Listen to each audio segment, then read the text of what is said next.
എനിക്ക് എന്റെ ഭർത്താവിന് വേണം, അല്ലെങ്കിൽ എന്റെ ഭർത്താവിന് തന്നോട്ടവേ, അത്രേ വേണ്ടു, അല്ലാണ്ട് ഒന്നും വേണ്ട ഞങ്ങക്ക്.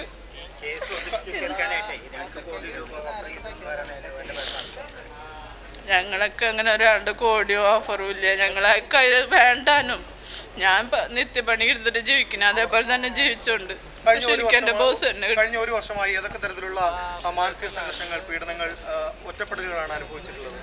ഒറ്റപ്പെടൽ ഒരു ഭാര്യയ്ക്ക് ഭർത്താവ് നഷ്ടപ്പെട്ടു കഴിഞ്ഞാൽ ഒറ്റപ്പെടൽ തന്നെയല്ലേ. എഞ്ചിനീയറിംഗ് പഠിക്കുന്ന മോളുണ്ട്, 10ാം ക്ലാസ്സിൽ പഠിക്കുന്ന മോളുണ്ട്. പിന്നെ ഞങ്ങളൊരു സാധാരണ ജീവിതമാണ്. അപ്പോൾ ഞാൻ ഒരു വീട്ടിലെ ജോലിക്ക് പോകുന്നുണ്ട്. ഇപ്പൊ കേസായ പിന്നിട്ട് പോയിട്ടില്ല.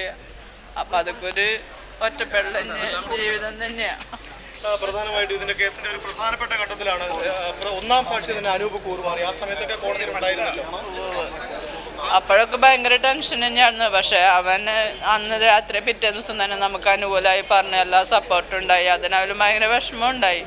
ഇപ്പൊ അവൻ അതിനുശേഷം എല്ലാവരും, എല്ലാ സാക്ഷികളും നമുക്ക് ഒരുപാട് വേണ്ടി കഷ്ടപ്പെട്ടു. സാറുമാരും ജഡ്ജിമാരും നിശാന്തിനി മാഡം അവരൊക്കെ, ബിജു സാറൊക്കെ നമുക്കിപ്പോൾ ഫുൾ സപ്പോർട്ടാ. നമുക്ക് എല്ലാ കാര്യത്തിലും അവരൊരു ഇത് നടത്തിയിട്ടില്ല. ഇപ്പം നമുക്ക് കോടതിയിൽ വിശ്വാസം ഉണ്ട്. ഇനി നാളെയാണ് ശിക്ഷ വിധിക്കുക, പരമാവധി ശിക്ഷ കിട്ടുമെന്ന പ്രതീക്ഷ തന്നെയാണ്. അതെ, അതിൽ തന്നെയാണ് വിശ്വാസം. അതാണ്.